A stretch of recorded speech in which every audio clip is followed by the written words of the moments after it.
ingin hidupnya santai, tapi sukses gitu. Hidup santai masa depan, cerah, kerja, rajin, sungguh-sungguh, tapi pikirannya santai. Mau begitu? Mau? Nggak mau? Nggak mau ya? Aduh, gawat ini. Maunya apa? Rusak-rusuk. Apa? Iya, itu dia. Berarti gagal paham kali. Kitabnya yang gagal paham, Pak Antum yang gagal paham. Oke, coba dengerin ya. Bismillahirrahmanirrahim. Darut tadbir wal ikhtiar. Jauhilah tadbir dan ikhtiar. Maksud beliau bukan melarang kita berikhtiar. Tadbir, apa arti tadbir? Tadbir itu berangan-angan terhadap sesuatu yang belum terjadi. Itu namanya tadbir. Coba kalau orang mau usaha, belum mulai usaha udah mikirin gagal. Nah, itu namanya tadbir. Ya, jadi kenapa banyak orang tidak sukses berusaha, tidak sukses sekolah, tidak sukses belajar ma'rifatullah, tidak sukses ikut aliran mana aja, karena belum masuk kemana-mana udah takut duluan. Takut sesat lah, takut salah jalan lah, takut gila lah, takut gagal. Tapi gilar nyalek nggak ada yang takut. Ya, padahal banyak yang gagal nyalek terbukti gila. Betul nggak? Orang belajar zikir jarang loh yang gila. Yang belajar zikir gila itu memang basicnya sudah gila. Emang orang gila terus belajar zikir ya tambah mabuk. Udah keruh, ditambah air jernih, nggak ngefek. Ya, itu yang disebut tadbir. Ini bukan tadbir bahasa Melayu. Ya, para raja mentadbir alam, bukan itu. Ini tadbir bahasa tasawuf dan bahasa akidah, hampir sama. Biasanya bahasa akidah dan tasawuf ini ada korelasi tapi beberapa beda. Ya, darut tadbir wal ikhtiar. Jauhilah sikap memikirkan sesuatu yang belum terjadi. Wal ikhtiar. Ikhtiar itu engkau memilih yang Allah tidak pilih. Ikhtiar itu maksudnya, bukan ikhtiar dalam bahasa Indonesia, bukan usaha. Apa arti ikhtiar di kitab ini? Memilih sesuatu yang Allah tidak pilih. Sering begitu nggak? Allah menakdirkan kita apa? Sudah terjadi, tapi kita protes, ya Allah kok begini? Nah, indikator kita ini suka tidak memilih yang Allah pilih. Apa yang kita lakukan? Sering ngomong, loh kok begini? Kan saya sudah baik, kan aku sudah doa, kan aku sudah usaha. Kenapa masih begini? Ini orang namanya memilih keinginannya, tapi tidak takluk kepada keinginan Allah SWT. Kalau orang begini, bersih, jauh dari tadbir ikhtiar, kira-kira orang Islam, orang beriman, mereka akan rajin berdagang nggak? Mereka akan rajin research, ya? Kenapa? Dia nggak takut sesat. Karena research pembahasan itu orang bisa keliru. Orang nggak akan berhenti belajar ilmu kemarifatan. Takunu fi taibin minal aish. Kalau engkau tinggalkan dua sikap ini, pertama tadbir, memikirkan sesuatu yang belum terjadi, yang kedua menginginkan yang Allah tidak inginkan, memilih yang Allah tidak pilihkan. Jika dua sikap ini kita jauhi, takunu fi taibin minal aish.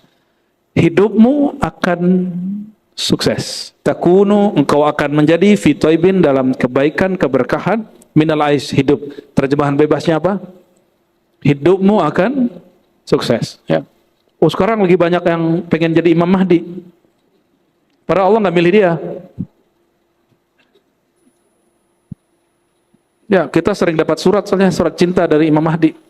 Canda-canda teman-teman tuh para mualim, kita buat reuni Imam Mahdi yo katanya. Hah? Nggak tahu.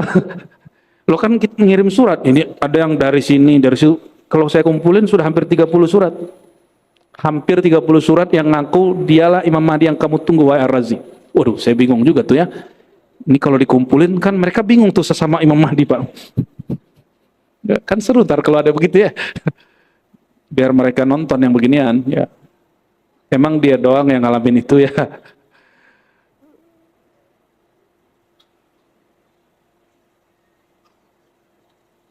Kapan seorang hamba betul-betul benar-benar menjadi hamba?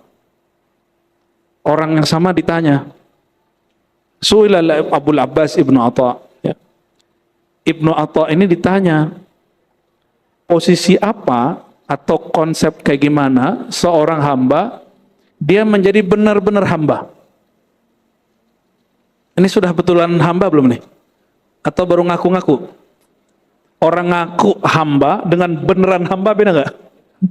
Ya, hamba Allah asli dengan hamba Allah bayangan beda nggak? Beda.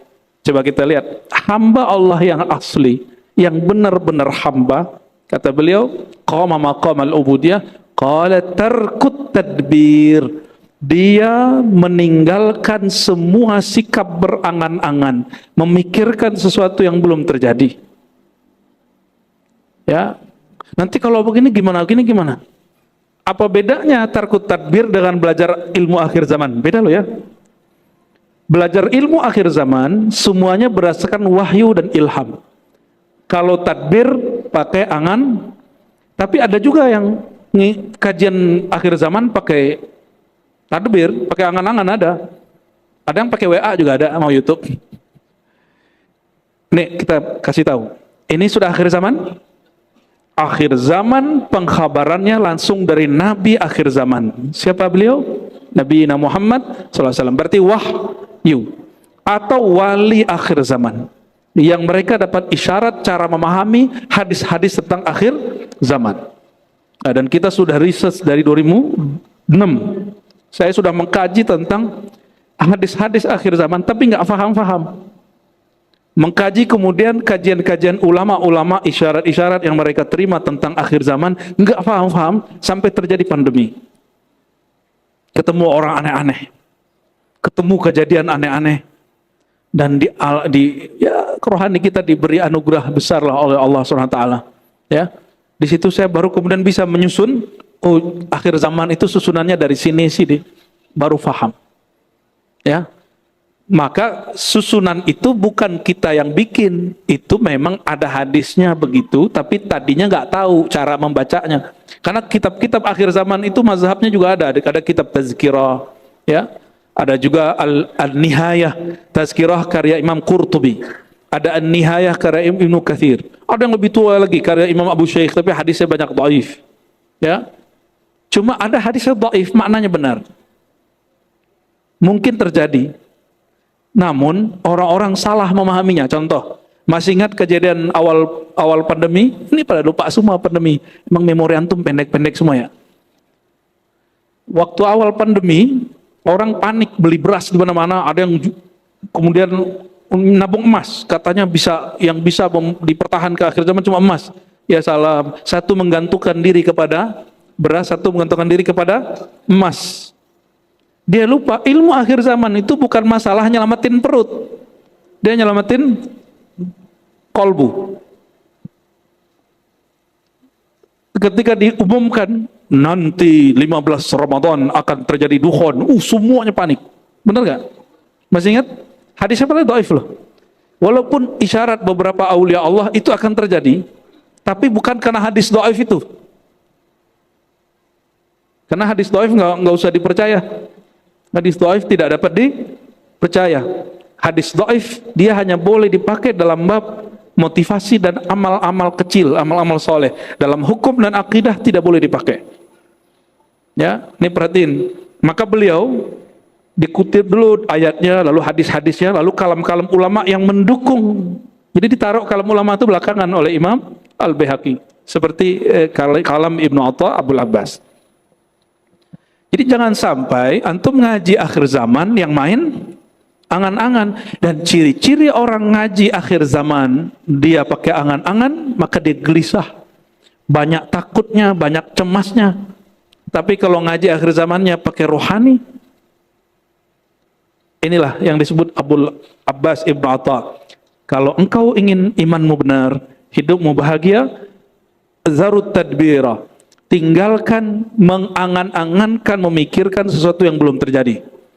Ya, Dajjal keluar, udah keluar belum? Belum. Emang dia sudah ada, berarti Mahdinya udah ada juga dong. Tapi dia sudah muncul belum? Wallahu a'lam, kan antum nggak tahu, kita juga nggak tahu persis. Secara persisnya ada yang tahu nggak? Oh, kecuali ngirim surat tuh kayaknya udah ada ya. Allahumma sholli ala Muhammad.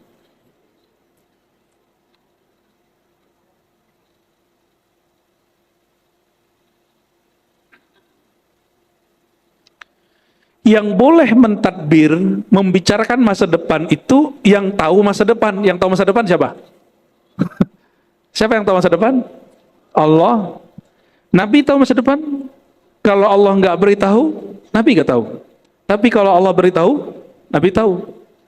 Wali Allah tahu masa depan? Nggak. Tapi kalau Allah beri ilham, mereka tahu. Oke, paham di situ? Pada dasarnya tidak ada yang tahu masa depan, waktu depan kecuali sang waktu itu. Siapa sang waktu itu? Allah Subhanahu wa Ta'ala. Ya, ini yang pernah kami sampaikan. Ya, kita ini cemas sama anak-anak cemas sama dirinya. Ya, benar nggak? Kita mencemaskan masa depan. Si masa depan tuh cemas nggak dengan waktunya? Nggak toh? Terus ngapain cemas?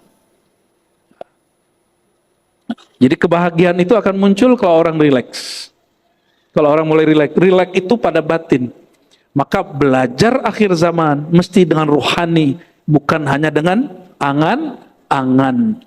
Ya, bahas Palestina mesti juga dengan rohani, jangan dengan angan-angan dan mengeluh, apalagi meratap-ratap. Saya melihat hari ini, ya Allah, ini rukun imannya sudah mulai rusak. Batal tidak, rusak iya. Nggak boleh lupa ngomong gini. Ini orang-orang di Gaza seharusnya mereka tidur, sekarang mereka dibom. Seharusnya anak-anak mereka bermain, sekarang mereka tidak bisa bermain. Itu namanya meratap. Itu namanya meratap. Apalagi antum eksploitasi foto-foto mereka berdarah. Dalam ilmu filantropi keislaman modern itu tidak boleh. Berita-berita itu sudah cukup. Kalau kita mau donasi, buat bikin donasi, bikin aja. Saya mendukung kok. Ya. Tapi jangan jual penderitaan orang, karena pasti antum dapat seperlapan apa? Berapa tuh? Seperlapan toh? Seperlapan tuh gede loh Pak. Orang yang ngumpulin itu, kalau dia ngikutin sistem, itu ada jatahnya. Tapi kalau dia nggak ngikutin sistem, dia main ambil-ambil sembarangan. Ya, ada ilmunya itu.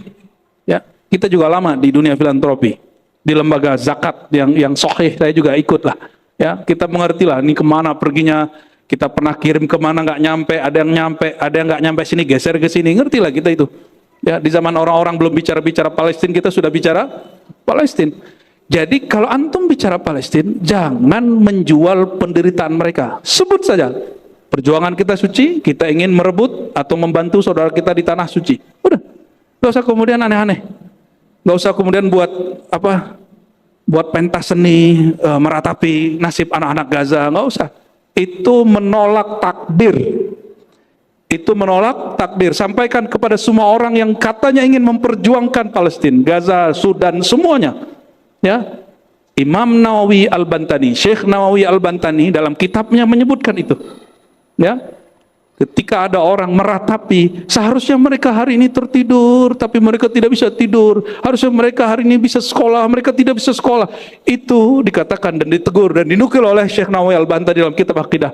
Pertanda engkau tidak beriman kepada takdir. Ya. Saya mau tanya, kejadian di Sudan hari ini, di Yaman hari ini, di Iran hari ini, di Gaza, semua wilayah, itu izin Allah atau bukan? Izin Allah. Karena itu izin Allah, berarti kehendak. Jangan meratap. Sepakat? Jadi antum buat donasi di sini kita dukung 100%, kalau perlu 1000% kita dukung. Ya, tapi jangan meratap, jangan jual penderitaan orang. Ya. Jadi nanti Bapak nih kalau bikin di sini ada pengumpulan zakat. Ya, nggak usah kemudian tampilin bahwa orang yang akan ditasarrufkan zakat kepadanya, disampaikan zakat kepadanya itu orang-orang yang buntung-buntung gitu ya, kepalanya pecah-pecah, nggak usah ditampilin. Sebutkan saja ini untuk para duafa, masakin, orang-orang yang sakit, orang-orang yang itu aja. Ya, sebutkan data-datanya. Itu cukup. Ya, waktu dulu kami mencoba mengeksploitasi itu, ditegur oleh guru-guru besar kami. Ya, itu nggak boleh. Itu bagian dari meratap. Bagian dari meratap. Meratap haram atau halal? Haram. Sepakat? Ya, jadi meratap tuh kita nggak mukul-mukul muka doang. Nggak hanya ente buat nih pentas penderitaan anak-anak Gaza, terus buat itu menangis-nangis. Itu namanya meratap. Tidak dianjurkan, bahkan diharamkan, nggak boleh. Ya, perjuangan kita jadi tidak suci lagi. Perjuangan kita berarti dengan emosi, bukan dengan rohani. Beda toh? Ya. Beda perjuangan emosi dengan rohani. Ya, antum kan mau nyoblos pemilih baru nih, gubernur, jangan pakai emosi, pakai rohani. Maka Nabi SAW mengatakan, jika hamma ahadukum, kalau kamu ada masalah, sholat 2 rakaat. Sholat itu kepala di bawah, bukan di atas. Berarti jangan hanya pakai angan-angan, ya. Kok jadi kemana-mana ya? Ya, tapi emang begini. Karena banyak orang hari ini gelisah setiap kali baca, dengar berita tentang Sudan, Gaza, Yaman. Ini apa nih? Ini bagaimana nih? Kok Islam begini ya? Gitu.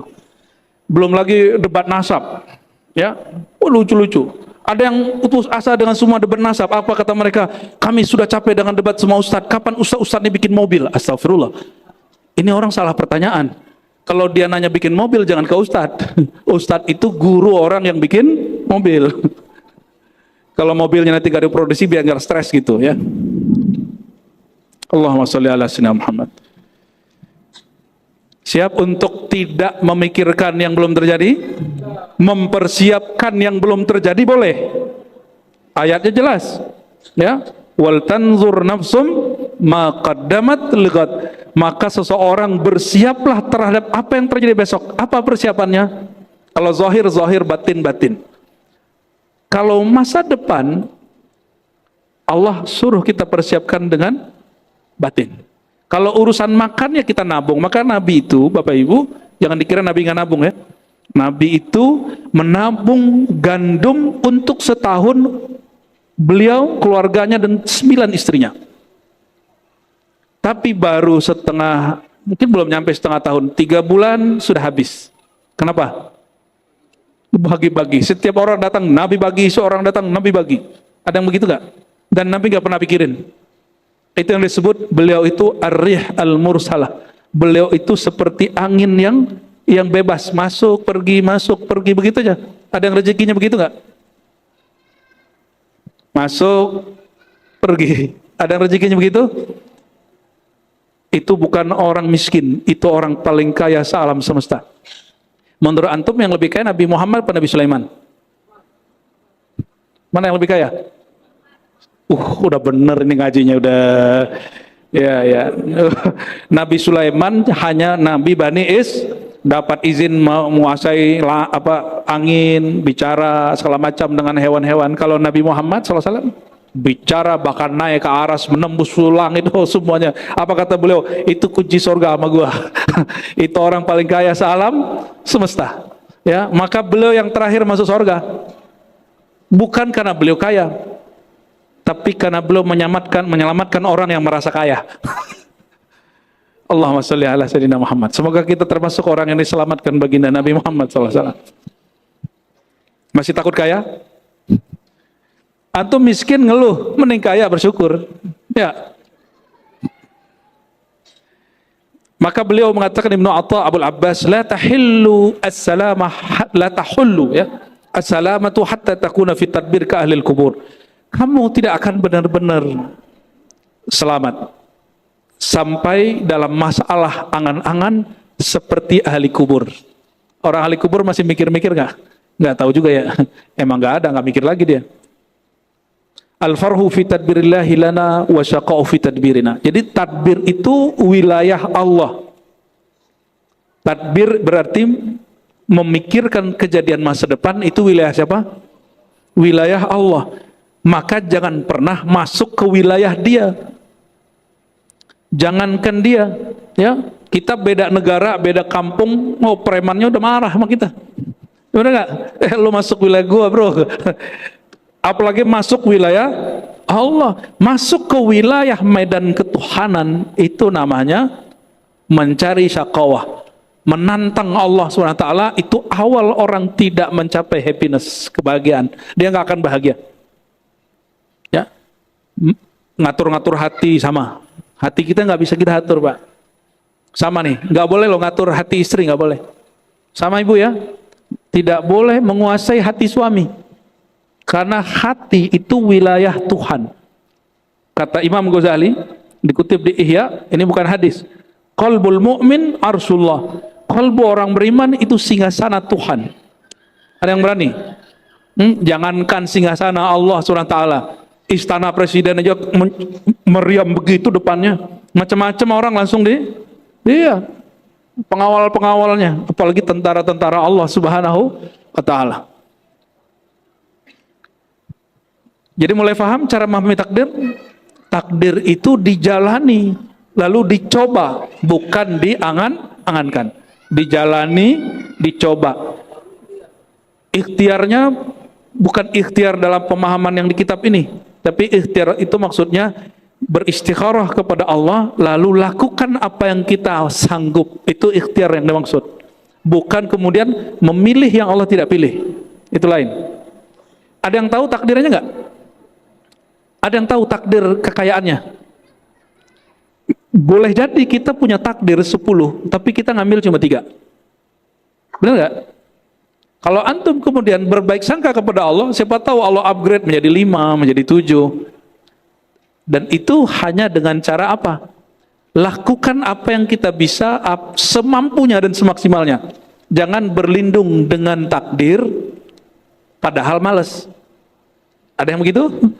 Ya, padahal malas. Tapi dia berlindung lewat sepertinya sudah takdir aneh-aneh hidup begini.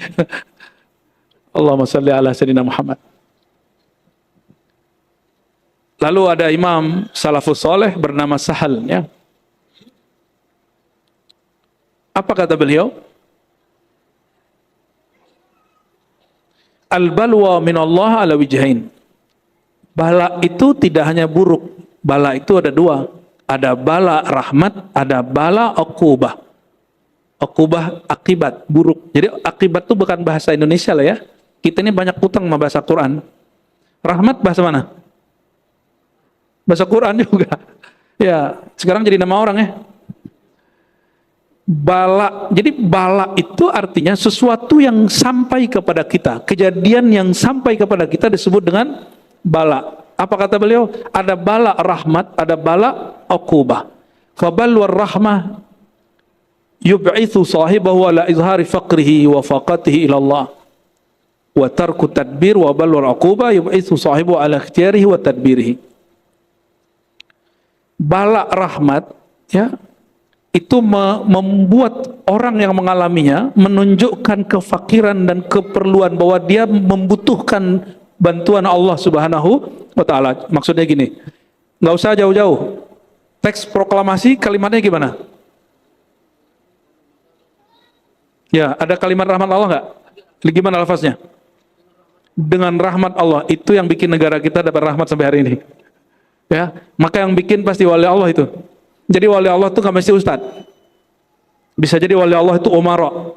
Maka yang saya sampaikan sering Bapak Ibu, saudara-saudariku, dalam 7 ciri-ciri wali Allah yang nanti akan Allah ayomi di saat tidak ada pengayoman kecuali darinya. Yang nomor pertama bukan ustad loh. Nomor pertama pemimpin yang adil. Ini mumpung di sini banyak nih kantor-kantor wakil-wakil rakyatnya, sampaikan ke mereka bahwa pemimpin yang adil itu lebih tinggi darjatnya dari muallim biasa, dari guru biasa. Karena guru hanya bisa ngajar. Kalau dia ditahan sama pemimpin ngajar, nggak bisa ngajar, Pak. Ya. Kita doakan pemimpin yang akan dilantik, Allah jadikan dia kekasih Allah. Allah jadikan kolbunya bening. Allah akan jadikan dia betul-betul cinta sama negeri ini, cinta sama rakyatnya. Dia bawa kita ke rahmatnya Allah Subhanahu wa ta'ala, ya.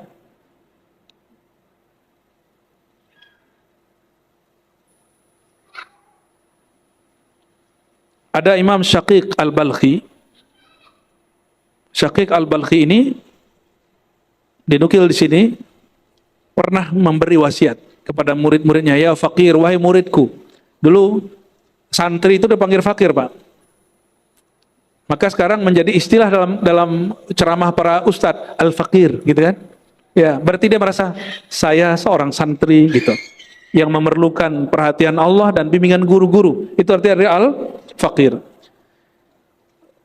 Wahai fakir, wahai para murid, la tashtagil wa la tuta'ib fi talabil ghina.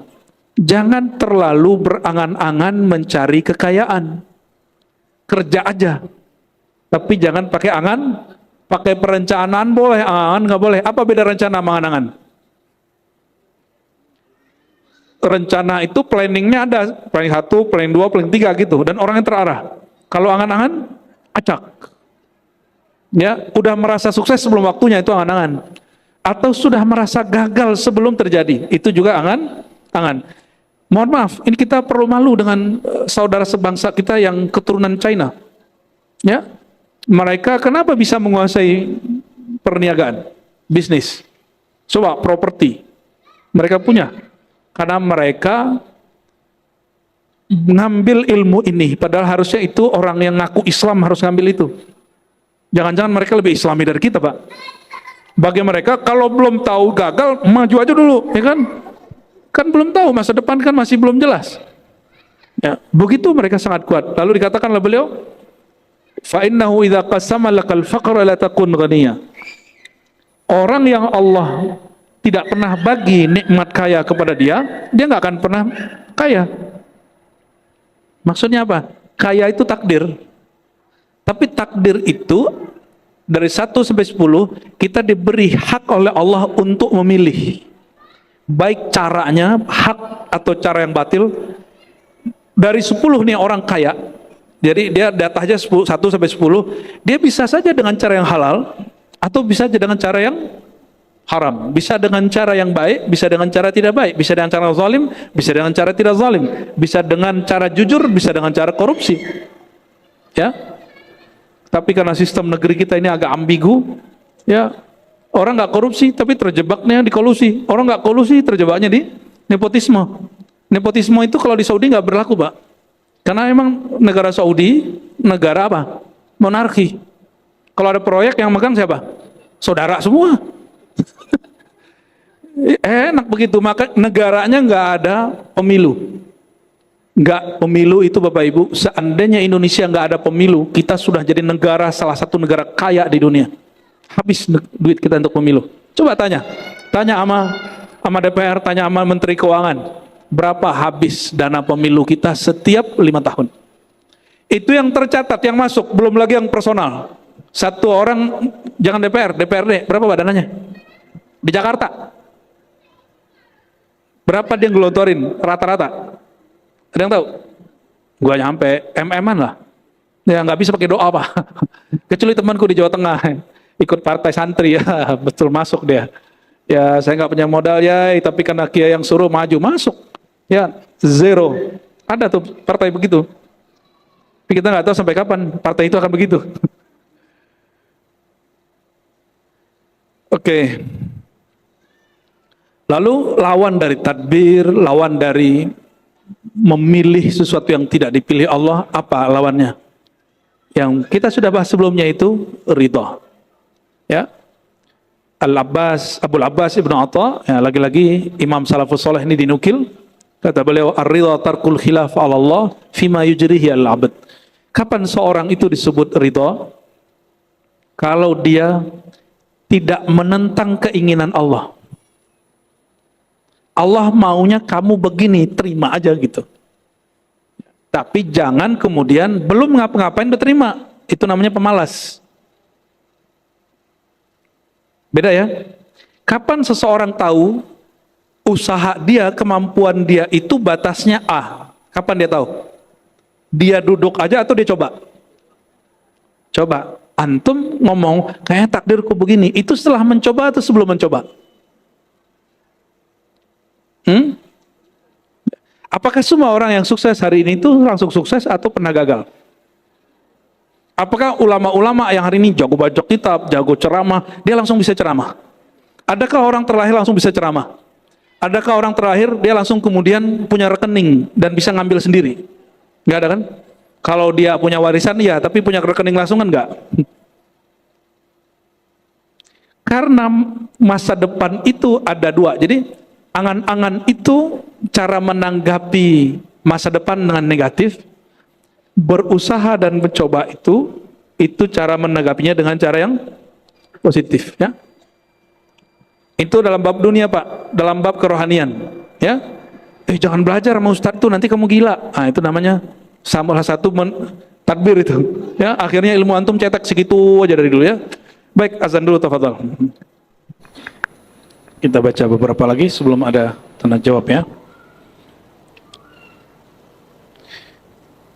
Lalu di sini disebutkan ada imam namanya Ibnul Faraji. menyebutkan indikator orang sudah ridho. Apa ciri-ciri antum sudah ridho?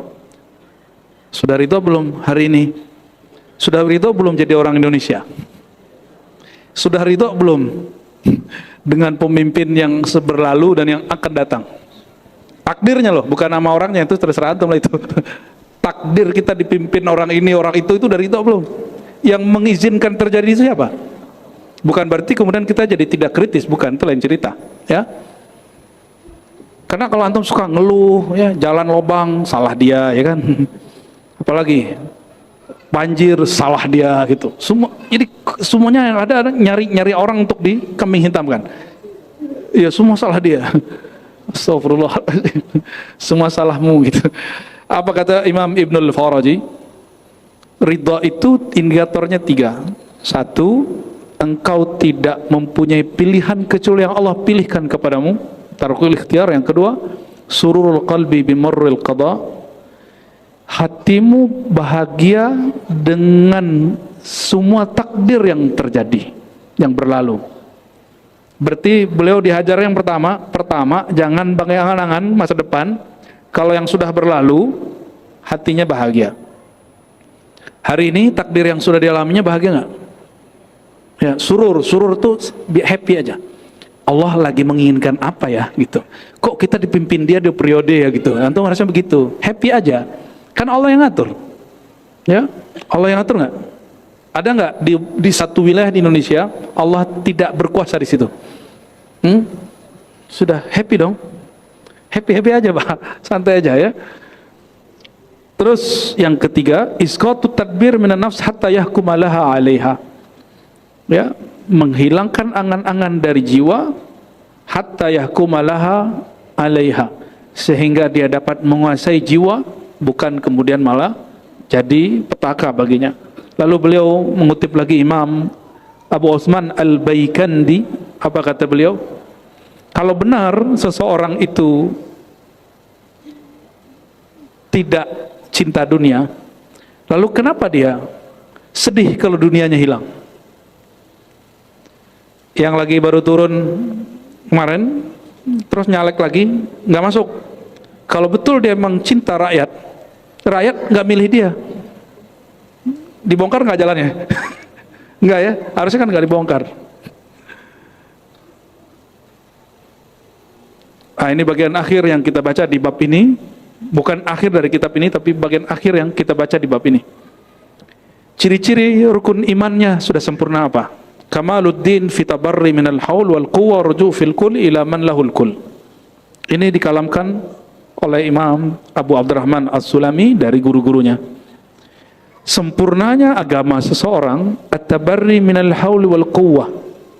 Dia tidak lagi berangan-angan tentang kemampuan dia, kesempatan dia. Ya, jangan pakai angan. Waruju' fil kul ila man lahul kul. Lalu totalitas kembali kepada Allah yang maha menguasai alam secara total. Ya, maka saran kami untuk diri kami sendiri dan kita semua, kalau ada niat sesuatu jangan pakai angan-angan. Langsung sholat 2 rakaat, minta restu Allah, langsung kejar. Seandainya belum, siapa tahu ditakdir setelahnya. Karena takdir kita bukan hanya satu. Karena Sayyidina Umar ketika ditanya, kenapa engkau menghindari negeri yang ada wabahnya? Apa jawabannya? Kami menghindari satu takdir, memilih takdir yang lain. Berarti memilih takdir boleh? Ya, orang yang hari ini hidupnya susah karena dia memilih hidup susah. Dia memilih takdir susah. Oh, saya sudah usaha. Loh, emang ente usaha seperti orang yang sukses hari ini? Kan enggak. Orang yang sukses hari ini, dia jatuh, dia langsung kemudian maju lagi. Dan enggak kemudian pakai angan-angan dan enggak suka ngeluh. Menghadapi kegagalan bukan dengan ngeluh. Menghadapi kegagalan itu dengan coba lagi. Ya. Kuliah, terus nilai enggak dapat-dapat, cara menghadapinya tinggalkan kuliah atau masuk kelas lagi. Masuk kelas lagi. Sampai nilainya B atau A, baru masuk. Kira-kira seperti itu ilustrasi ringannya. Semoga Allah Ta'ala berkahi kehadiran kita malam ini. Ada tanya jawab? Oke, fadal. Oke.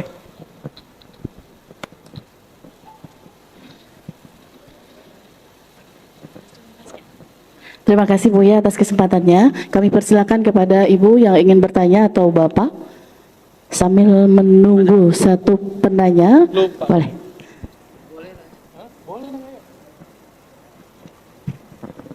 Bismillahirrahmanirrahim. Assalamualaikum warahmatullahi wabarakatuh. Gini Ustadz, mengenai takdir ya. Saya itu keinginannya tidak ingin bekerja dengan orang lain. Nah, saya mencoba wira swasta itu dari umur 25 sampai sekarang itu gagal terus.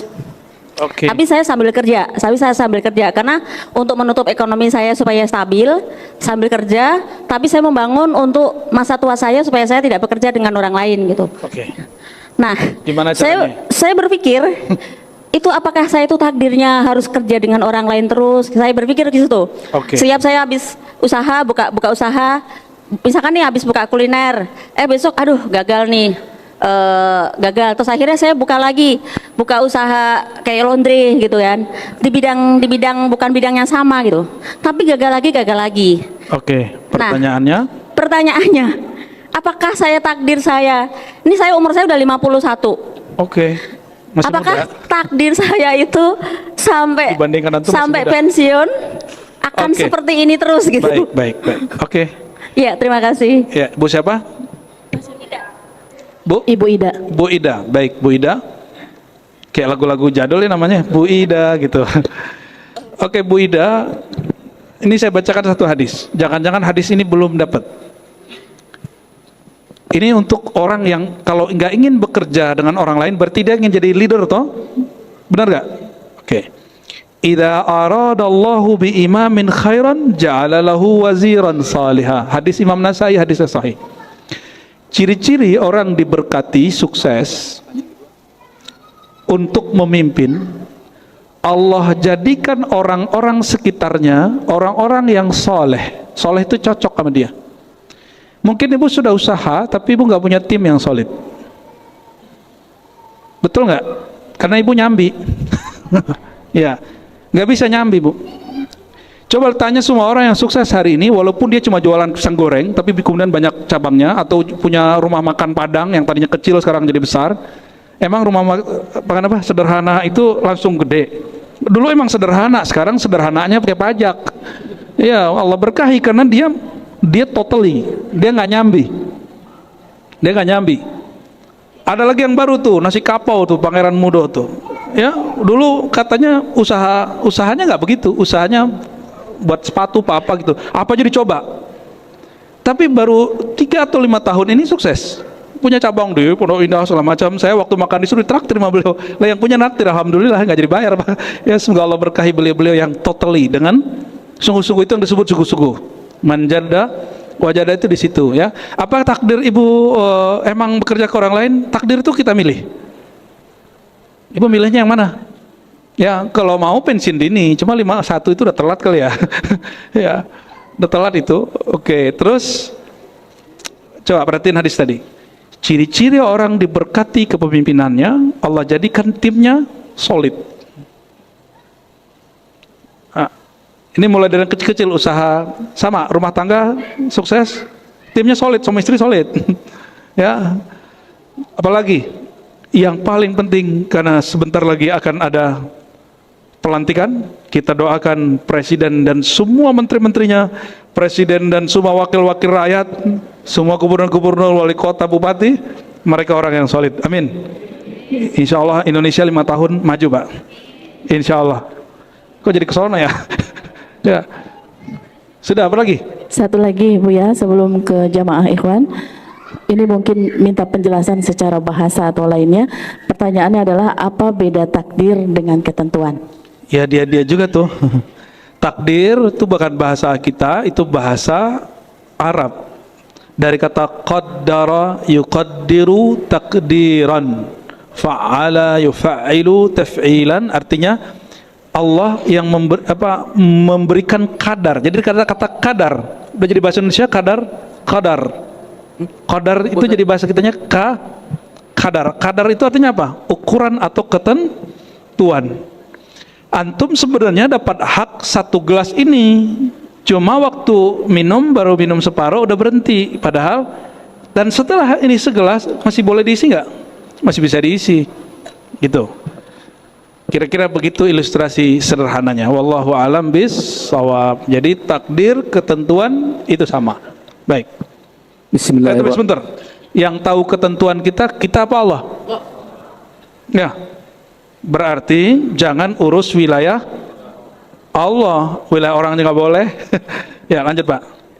Terima kasih Ustaz. Kopiannya kopi Atas Afghanistan kesempatan. ini. Ya, Taliban ini. Taliban ini Ustaz. Ya, fadal. Bismillahirrahmanirrahim. Assalamualaikum warahmatullahi wabarakatuh. Assalamualaikum. Ustaz, mohon pencerahannya. Karena saya pernah dengar juga suatu ayat yang mengatakan Allah itu tidak akan merubah nasib seseorang, kaum atau negara sebelum mereka mau merubahnya, Ustaz ya. Oke. Tadi dengan takdir kata Ustaz itu bisa dengan cara halal dan haram gitu ya Ustaz ya. Betul. Kita lihat ini saudara-saudara kita yang tadi Ustaz bilang yang kayak sipit gitu. Mereka itu kan caranya licik gitu Ustaz. Mohon pencerahannya. Assalamualaikum warahmatullahi wabarakatuh. Ada yang licik, ada yang tidak licik. Kalau masalah licik nggak licik itu bukan masalah karena mata dia sipit, tapi karena dia memilih kelicikan. Mau dia nggak sipit, mau dia nggak sipit, kita kenal kok beberapa pengusaha yang licik tapi matanya nggak sipit. Ya, jadi Tapi kita kan nggak boleh rasis. melibatkan bara yang lain-lain gitu Ustaz. Mungkin sistemnya yang membuat mereka begitu. Ya, jangan dikira di masa Rasulullah nggak ada korupsi loh. Jangan dikira di masa sahabat mulia nggak ada korupsi. Imam At-Tabari nulis kitab Tarikh Tabari, sahabat-sahabat Rasul itu ada beberapa yang diadili karena tersangka, ya, terdakwah, terbukti. Ada yang kemudian Sayyidina Umar menyangkakan suatu ke Abu Hurairah, lalu kemudian dia mencabut kembali. Abu Hurairah itu bapak seorang gubernur di Bahrain, lalu kemudian dia punya usaha sendiri, usaha ternak. Jangan bayangin soal ternaknya cuma 40, enggak, ini ribuan. Jadi ternaknya 10.000 gitu. Punya kambing 10.000 itu orang kaya apa orang miskin? Punya onta 12.000 gitu. Abu Hurairah itu berhasil bangun PT-nya sendiri. Kalau sekarang itu ya. Ada laporan biasa, tukang laporan kan selalu ada. Itu Sayyidina Abu Hurairah dicabut dari kepemimpinannya, dimakzulkan, dan semua hartanya disita. Oleh siapa? Oleh Umar.